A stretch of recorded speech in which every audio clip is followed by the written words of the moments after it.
야고보서 1장 26절로 27절의 말씀입니다. 야고보서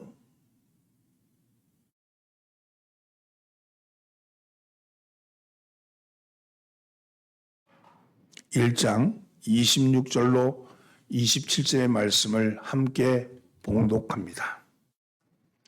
누구든지 스스로 경건하다 생각하며 자기의 혀를 재갈 물리지 아니하고 자기 마음을 속이면 이 사람의 경건은 헛것이라.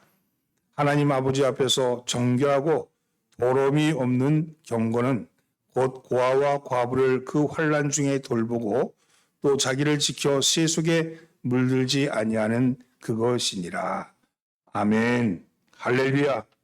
오늘도 예배에 참여하신 우리 사랑하는 순례자 여러분들, 천국 순례자 여러분들 주의 이름으로 환영합니다. 옆에 있는 사람 인사 나누시죠. 잘 나오셨습니다. 앞뒤로 인사하죠. 봄이 왔습니다. 오늘은 경건한 신앙이라는 말씀을 가지고 함께 은혜를 나눠보고자 합니다. 우리가 흔히들 키 큰 사람은 싱겁다 이런 말을 하죠. 겉으로 보기보다 속이 겉보다 못할 때 그런 이야기를 하는 겁니다. 그런데 이 말은 최근 한국 교회가 새해 보여주고 있는 모습 같다는 그런 생각이 듭니다. 예배당 크기로 치면 각 교단의 가장 큰 예배당이 모두 한국에 있는데 실질적으로 영적인 영향력이나 사회적인 영향력은 그 크기에 비례하지 못한 그런 실정이다. 그런 생각이 듭니다. 주변에 기독교인이라고 말하는 사람들은 많은데 본받고 배울 만한 기독교인을 찾아보기가 힘든 것이 오늘의 실정이죠. 왜 그렇습니까? 사람들이 말씀을 몰라서 안 믿는 것일까요?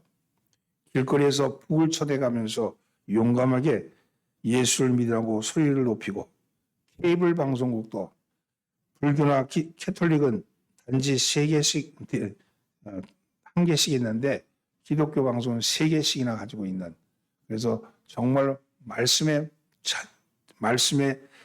홍수처럼 많은 말씀들이 쏟아져 나오는데 왜 다른 종교 개종에 가는 수가 기독교가 가장 많을 걸까? 이것은 뭔가 문제가 있지 않을까 하는 그런 생각이 듭니다. 감리교회를 세우신 요한 웨슬리 목사님은 신자의 생활 중에 제일은 하나님이 나와 함께 하신다는 사실을 아는 것이다 이렇게 말했습니다. 그런데 우리는 하나님이 살아계시다는 사실을 믿는다고는 말하면서 실제로는 그렇게 살지 못하기 때문은 아닐까 그런 생각이 듭니다. 오늘날 사탄이 자신이 거느리고 있는 쫄개들 가운데 하나를 불러서 내가 저 하나님을 잘 믿는다고 하는 교회로 내려가서 하나님이 죽었다고 믿도록 교인들을 설득해봐라 이렇게 명령을 했습니다. 사탄의 쫄개는 믿음이 좋다는 교회로 내려갔습니다. 그리고 하루 종일 교인이 사는 집집마다 돌아다니면서 들여다보고 와서 사탄이 와서 보고를 했습니다. 사탄에게 보고를 했습니다. 사탄이 물었습니다. 그래, 하나님이 죽었다고 믿도록 사람들을 어떻게 설득시켰느냐? 이렇게 물었더니 쫄개가 대답하기를 믿음이 있다는 사람들을 다 돌아보고 왔는데 그럴 필요가 전혀 없었습니다. 그 교회 교인들은 말로는 하나님을 믿는다고는 하지만 하나님이 없는 것과 똑같이 살고 있으니까요. 그들의 생활 자체가 하나님은 죽었다고 말하고 있는데요. 뭘 굳이 가가지고 하나님 죽었다고 말할 필요가 뭐가 있겠습니까? 이렇게 이야기했다고 합니다. 물론 우화지요. 그러나 이 우화가 우리에게 시사하는 바가 매우 크다는 겁니다. 세례받고 교회에 입교하고 직분을 받고 봉사하며 전도는 하지만 그래서 사람들은 누구나 예수를 믿는다는 것을 인정하지만 정작 마지막 때 주님께서 난 너를 모른다 이렇게 말하면 어떻게 하시겠습니까? 마태복음 25장에 보면 나오는 염소와 양을 나누는 심판 자리에서 나는 왜 염소의 자리에 가야 하느냐고 아무리 소리쳐봐도 결국 지옥의 숯가마에 들어갈 수밖에 없다는 겁니다. 그러면 어떻게 해야 할까요? 바울은 디모데에게 경건의 모양은 있으나 경건의 능력이 없는 사람에게서 돌아서라 이렇게 권면합니다. 비그리스도인들이 기독교를 바라보는 시선이나 반응이 싸늘한 이유가 그들이 물질주의에 젖어 사탄에게 영혼을 빼앗겼기 때문이 아니라 기독교가 경건의 능력을 잃어버렸기 때문이라는 것을 알아야 합니다. 사람들은 영적인 생물이라서 물질주의가 판을 치면 판을 칠수록 사람의 영적인 공허감은 더해갑니다. 따라서 영적인 자리를 찾아갈 수밖에 없는데, 그래서 요즘 선이니 마인드 컨트롤이니 요가니 초월 명상이 하는 것이 빠르게 성장하고 있잖아요. 이거는 물질주의가 득세하면 득세할수록 영적인 것에 갈급한 사람들이 그 영혼을 달랠 수 있는 것을 찾아가기 때문에 그렇다는 겁니다. 그런데 기독교가 바로 그 영적인 것을 담아줄 수 있는 능력이 있음에도 불구하고 왜 기독교에 오지 아니할까? 그것은 기독교가 영적인 능력을 잃어버렸기 때문에 그렇다는 것이죠. 따라서 경건의 능력을 회복해야 합니다. 성경에서 말하는 경건은 한마디로 말하면 뭐라고 얘기하냐면 하나님 앞에서 예배를 잘 드릴 수 있는 자세 혹은 상태, 하나님 앞에 서 있는 자세가 바로 경건인 것이죠. 영어로 말하면 가인라인인데 이 말은 헬라어로 보면 드레스케이아란 말인데 이 드레스케이아란 말은 하나님께 예배드리다 하는 말에서 유래한 말이에요. 즉 경건하다는 것은 하나님 앞에 서 있는 것을 의미합니다. 예수님께서 말씀하신 하나님께 예배하는 자는 신령과 진정으로 예배하라 이렇게 말씀하신 바로 그 상태, 그 신령과 진정으로 예배드릴 수 있는 상태가 바로 경건이라는 겁니다. 그런데 오늘 이 아침 이 시간에도 수많은 한국교회에서 예배를 드리는데 왜 기독교가 능력이 없다고 말하는 것일까요? 경건의 모양은 있으나 경건의 능력이 없기 때문입니다. 교인의 마음속에서 예배를 잘 드리려고 하는 경건이 실종되었기 때문이죠. 교실에서 책상에 앉아있다 해서 다 공부하는 건 아니죠. 책 펴놓다 해서 다 공부하는 건 아니잖아요. 여러분 읽어야지. 공부를 해야 공부하는 거 아니겠어요? 자기 속에서 공부해야겠다는 마음이 있는 사람이 공부하는 것이고 그렇지 않은 사람은 그저 공부에 따라가는 것이죠. 이 시간 예배당에 앉아있다 해서 다 하나님께 예배를 받으시는 것은 아니라는 겁니다. 내 속에 하나님께 예배드리고자 하는 간절한 마음, 내 속에 예배드리려고 하는 자세, 하나님이 이곳에 서 있다는 그런 의식, 그 경건한 사람의 예배를 하나님이 받으시는 겁니다. 그렇다면 어떻게 해야지 경건을 회복할 수 있을까요? 오늘 말씀은 그 말씀을 하고 있는 겁니다. 첫째는요, 혀를 통제해야 합니다. 그래서 혀를 통제해야 합니다. 26절 말씀을 함께 봉독합니다. 누구든지 스스로 경건하다 생각하며 자기 혀를 재갈물리지 아니하고 자기 마음을 속이면 이 사람의 경건은 헛것이라. 스스로 경건하다고 생각하며 이 말씀은 경건의 모양은 갖췄다는 거죠. 겉으로 보면 기도도 합니다. 봉사도 합니다. 구제도 합니다. 금식도 합니다. 예배도 잘 참석합니다. 그런데 다른 사람에게 상처 주는 말을 함부로 하면 그것은 경건하다고 할 수 없다는 겁니다. 참된 경건의 모습은 말에 있다는 거예요. 하나님은 우리가 하는 말을 듣고 계신다고 말합니다. 민수기 14장 28절에 너희 말이 내게 들린 대로 내가 너에게 행하리니 너희 말이 내게 들린 대로 내가 행하겠다 이렇게 말씀하셨어요. 하나님은 원망하는 이스라엘 백성에게 하는 말입니다. 말대로 된다는 거예요. 말이 씨가 됩니다.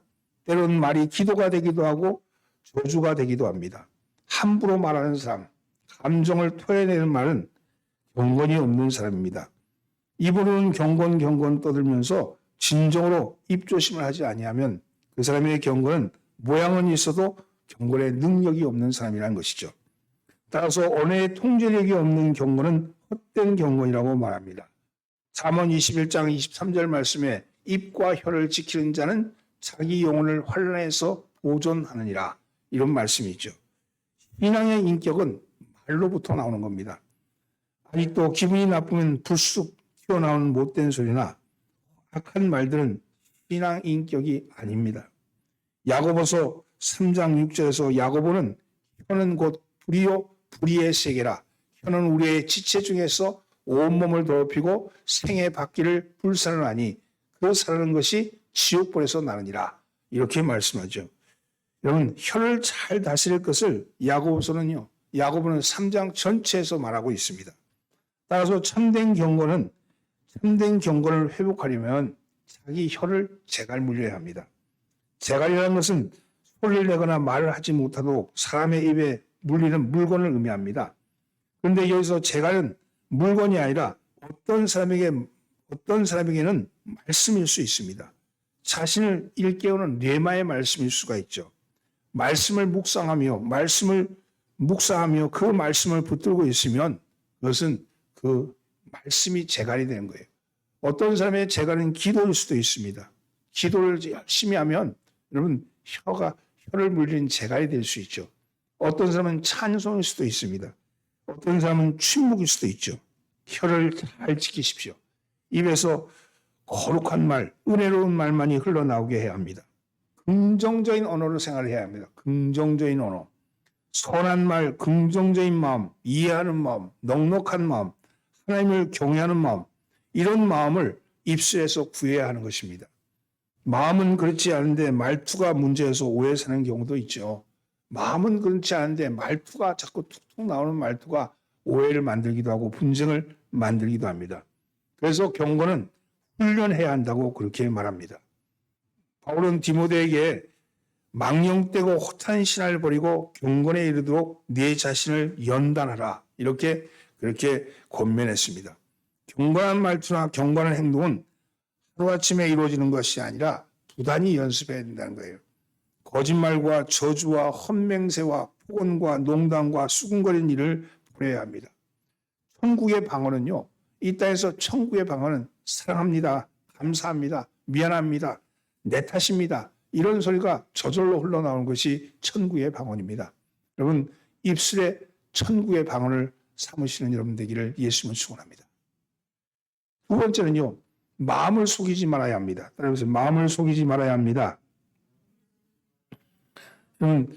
누구든지 스스로 경건하다 생각하며 자기 혀를 재걸먹이지 아니하고 자기 마음을 속이면 이 사람의 경건은 헛것이다.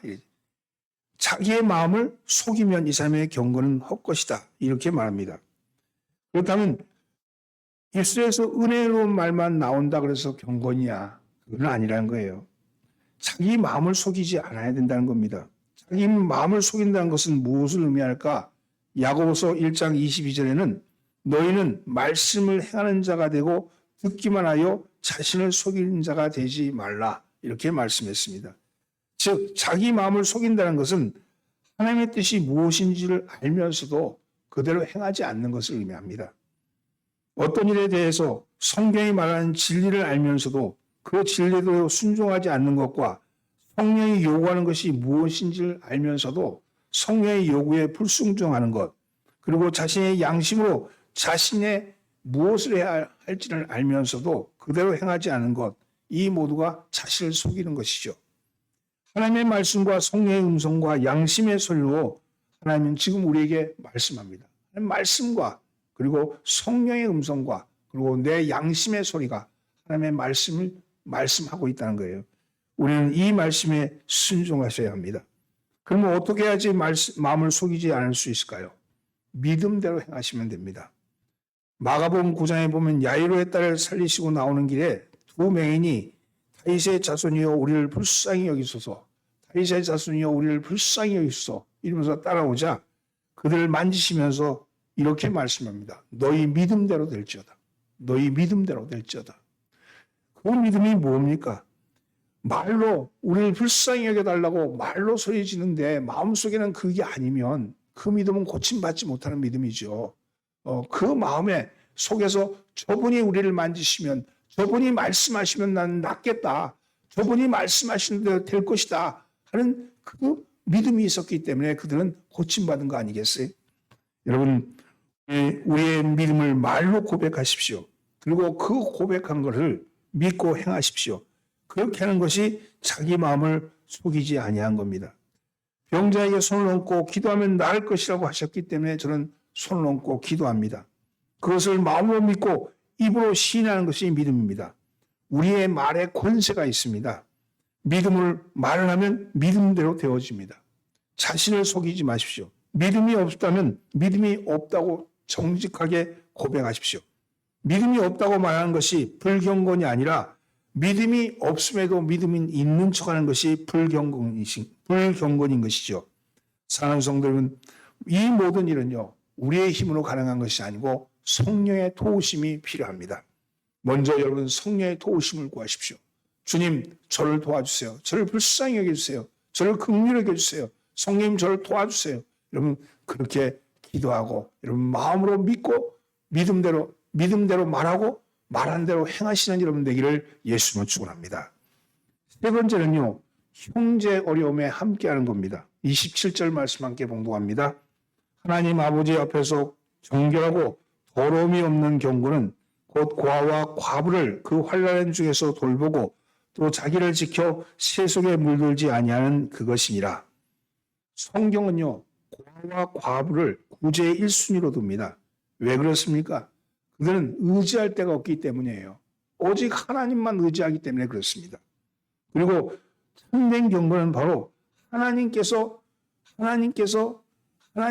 사랑하는 자, 하나님께서 관심 두는 것이 참된 경건입니다. 말로만 마음으로 경건이 아니라 실천적인 모습을 보여라, 이렇게 말씀합니다. 형제가 환난을 당하면 말로만 형제라고 부르지 말고 실질적으로 도와줘야 합니다. 지난 2월 6일 날 튀르키예와 시리아에서 지진이 발생했죠. 튀르키예 그러니까 생소하잖아요, 그죠? 근데 터키 그러면 아주 익숙한 나라죠. 터키가 바로 튀르키예예요. 2022년도에 정식 국호를 터키에서 튀르키예로 바꿨습니다. 이 튀르키예는요, 튀르크인의 땅이라는 뜻입니다. 우리는 2002년 한일 월드컵 이후 터키 그러면 형제의 나라라는 그런 수식어가 따릅니다. 하지만 왜 튀르키예가 왜 형제의 나라인지를 아는 사람들은 그렇게 많지 않습니다. 왜 형제의 나라로 부를까? 여러분, 대부분 사람들은 터키가 6.25 때 미국, 영국에 이어서 14,936명의 그 병사를 세계 세 번째로 많은 병력을 우리에게 파송했기 때문에 그런라고 생각하죠. 미국에 이어서 세 번째로 많은 721명의 전사자와 2,147명의 부상자를 냈습니다. 그런데 왜 그들이 그렇게 많은 병사를 미국 그리고 영국 그다음에 그 많은 병사를 왜 한국에다 파병을 했을까요? 그 이유는 한국과 터키가 형제국이기 때문에 그렇습니다. 터키인들은 자신들의 나라를 투르크라고 부릅니다. 투르크란 말은요, 돌골의 다른 발음입니다. 돌골. 이 돌골은 고구려 시대에 존재했던 그런 나라죠. 220년에 수립된 태오 유부구라는 왕국은 몽골과 함께 중국에서는 흉노족이라고 불리는 그런 민족입니다. 6세기와 중엽부터 8세기 중엽까지는 몽골 그 평원에서 활동을 했습니다. 우리와 같은 우랄 알타이 어족이에요. 고려 전성기에는 거진, 여진과 함께 이 상당수의 돌고인들이 고구려의 기축 민족이었어요. 이 돌고는 이 만주 벌판 위쪽에 있는 그 돌고이라는 민족이 있었는데 그것이 고구려 사람들이 기축 민족 안에 돌골족이 있었던 거죠. 고구려와 돌골은 동맹을 맺어서 가깝게 지냈는데 이 돌골은 고구려에다가 매년 조공을 바쳤어요. 668년에 고구려가 멸망합니다. 멸망하자 대부분의 성인들은 초기에는 당나라의 지배를 받고 후기에는 신라의 지배를 받고 그렇게 한반도에 살지만 수많은 고구려 유민들이 우리 베트남이 망하니까 거의 많은 유민들이 나오잖아요. 이 유민들이 어디로 가냐면 몽골과 고란과 돌골로 흘려 들어갑니다. 그래서 한민족들이 돌골 속에 들어가는 거예요. 그러다가 682년에 동돌골이 우란바토르에 있는 돌골 제2제국을 수립할 때 여기에 그 고구려 유민들이 참여합니다. 당시에 참여한 고구려 유민의 숫자가 전체 돌골 제국의 인구의 절반이었던 20만 명이 참여하게 됐다고 그래요. 그러니까 돌골 제2제국은 사실상 고구려의 후예라고 해도 될 판으로 둘 중에 한 사람은 고구려인이었으니까요. 그래서 고구려인들이 그곳에 들어가는 거죠. 돌궐과 고구려는 그 이후에 돌궐과 고구려는 계속적인 우호 관계에서 서로 형제의 나라를 불렀던 것처럼 이제 마침내 돌궐 세력 속에 고구려인들이 들어가게 되는 거예요.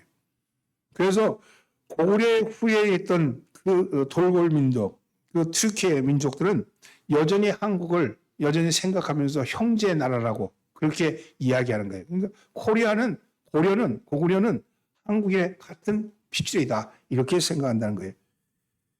이것이 오랜 역사적 관계에서 형제 관계로 맺어져 있는 거죠. 6.25 때 북한이 남침하자 아시아에서 가장 먼저 그리고 미국과 영국에서 세 번째로 많은 군대를 파송합니다. 이 파병이 늦어지니까 당시에 터키의 고등학생들이 왜 형제 나라에다 군대를 파견하지 않냐고 데모를 할 정도였으니까요. 그 정도 안에서 내부적으로 보면 그 튀르키예 사람들 속에는 마음속에는 한국인이 우리의 민족이다 하는 생각을 가지고 있다는 거죠.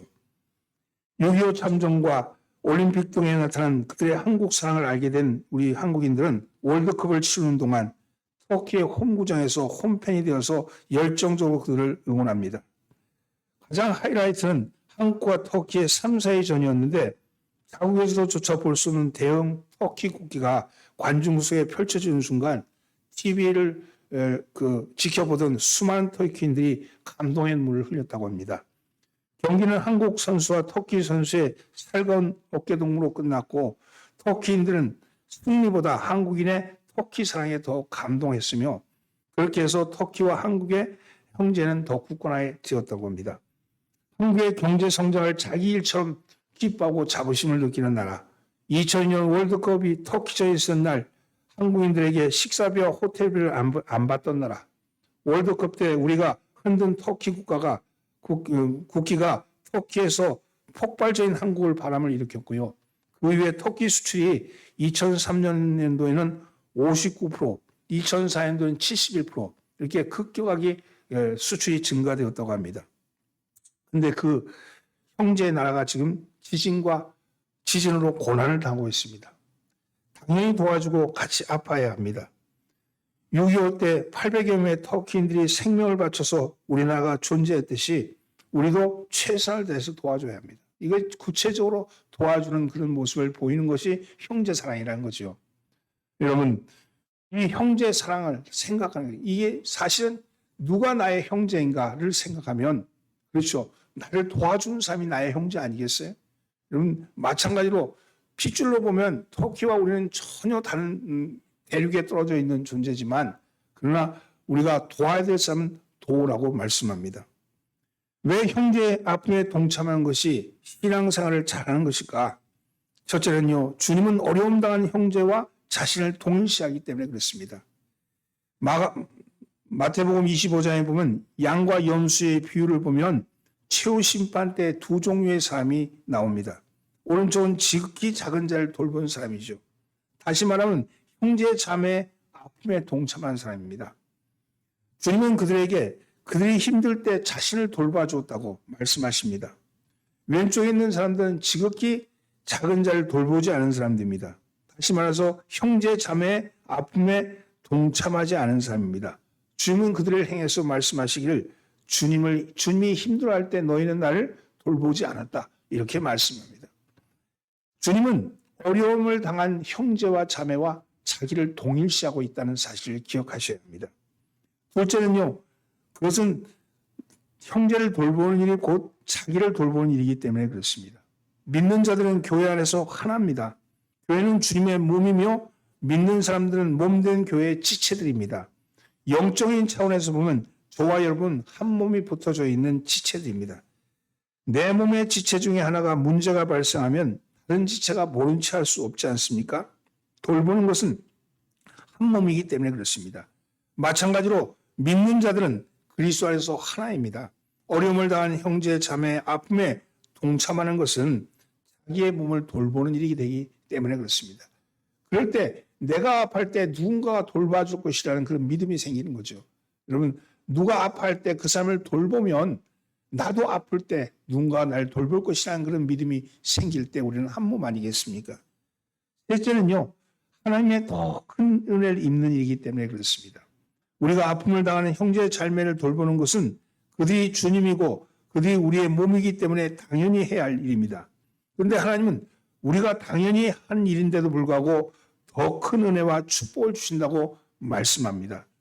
이사야서 58장 7절에 보면 또 줄인 자에게 내 양식을 나눠주며 요리하는 빈민을 집에 들이며 헐벗는 자를 보면 입히며 이렇게 말씀합니다. 형제의 아픔을 돌본다는 의미죠. 그리고 9절에서는 그 결과를 말하는데 그리하면 내 빛이 비칠 것이며 내 치료가 급속할 것이며 내 공의가 내 앞에서 행하고 여호와의 영광이 내 뒤에 호위하리니 내가 부를 때에는 나 여호와가 응답하겠고 내가 부르실 때는 내가 여기 있다리라. 그렇습니다. 새벽의 빛같이 영광을 주고 치유의 은혜를 베풀어 주시고 하나님의 공의와 영광이 함께하고 기도에 응답해 주신다. 이렇게 말씀합니다. 형제를 돌보면 형제의 아픔을 함께하면 그리하시겠다고 말씀하죠. 우리의 구제는요. 우리의 선교와 구제는 헛되지 않습니다. 하나님이 갚아주십니다. 심은 대로 거두게 하십니다. 그래서 하나님 앞에서 더러움이 없는 정결한 경건은 어려운 이웃을 향한 사랑을 실천하는 것이다. 이렇게 말씀합니다. 사랑하는 성도 여러분, 경건은 하나님 앞에서 예배할 수 있는 자세를 말하는 것이죠. 또 그 자기를 지켜 새 속에 물들지 아니하는 것이다. 이렇게 말합니다. 새 속에 물들지 않는다는 것은요. 새 속에 물들었다는 말은 세상과 하나님이 혼합되어 있다는 말이죠. 싱싱한 물고기와 썩은 물고기가 섞여 있으면 어떤 일이 발생합니까? 둘 다 먹을 수 없게 됩니다. 마찬가지로 경건과 세속이 섞이면 하나님 앞에 가증한 것이 된다는 것이죠. 그리스도인은 세상에 살지만 세상과 물들지 않습니다. 마치 바닷고기가 물속에 살지만 그 살이 짜지 않는 것과 같습니다. 그리스도인들이 세상을 떠날 수는 없죠. 주님은 그리스도를 가리켜 너희는 세상의 소금이요 세상의 빛이라고 말씀하셨습니다. 물들지 말고 영향력을 행사하라 이렇게 말씀하는 겁니다. 그렇습니다. 선한 영향력을 행사하는 것이 경건입니다. 그리고 경건한 사람만이 하나님 앞에 예배드릴 수 있습니다. 오늘 한국교회가 수많은 예배단에서 예배를 드리고 있지만 참된 경건을 회복하지 않는 한 하나님께 책망받을 겁니다. 참된 경건을 회복하는 그런 한국교회, 우리 교회가 되기를 원합니다. 오늘 한국교회가 영향력을 잃은 이유가 경건의 모양은 있으나 경건의 능력을 상실했기 때문이라고 말씀하시면서 하나님 앞에 다시 서기 위해서 경건의 능력을 회복되기를 바랍니다. 그러기 위해서는 세 가지를 말씀드렸어요. 모든 성도는 언어 생활에 조심하라. 두 번째는 하나님의 말씀, 성령의 음성, 양심의 소리를 듣고 행하라. 그리고 세 번째는 형제의 어려움을 외면하지 말라. 그리고 세속에 물들지 말고 영향력을 행사하라. 이렇게 말씀합니다. 여러분 이런 믿음, 이런 경건의 능력이 저와 여러분 속에 있으시기를 예수님으로 축원합니다. 기도합니다. 하나님, 이 아침 경건의 모양은 있으나 경건의 능력을 상실한 저희들을 주님 앞에 다시 한번 깨우쳐 주시고 주님 언어 생활과 주님 하나님의 말씀을 행함과 형제의 아픔을 외면하지 아니한 일과 세속에 물들지 않고 영향력을 행사하는 저희들 되게 하여 주옵소서. 주의 크신 능력이 저희 가운데 함께함을 믿사옵고 우리를 구원하신 예수님의 이름으로 기도드리옵나이다. 아멘. 423장